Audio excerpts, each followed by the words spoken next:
Hey guys, what's up? It's Greg Beast here. I want to give you guys another FOA DOD. When we're training our guys and we're looking for the gold standard moves, a lot of guys, we learn clamp first, then we go power clamp, then plunger. The plunger is the move that elite level face-off guys use as their go-to. And the reason behind it is you double your chances of winning the ball on impact. And here's why. A lot of guys, when they go clamp first as their initial move, automatically, is that a lot of guys are taught to come over the ball first, and that's great, and that's a staple move. The problem is if I only do a clamp as my first move, then I am basically saying that I have to beat every person I ever go against over the top.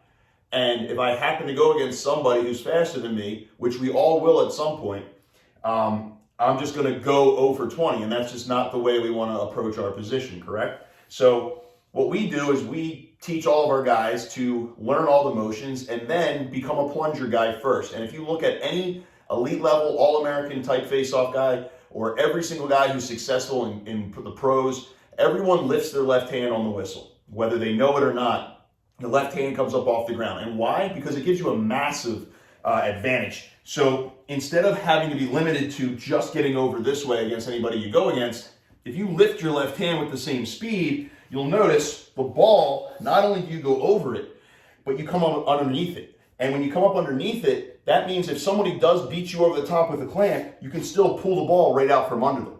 So you've literally doubled your chances. You can go over and underneath the ball. So in order to teach that, we have run into issues where either a kid is taught only the clamp, so it's hard for him to get the mechanics down, or on the initial time when you're learning a plunger, you don't know how to get away from this because this takes twice as long and it takes away the advantage. That's not a plunger, okay?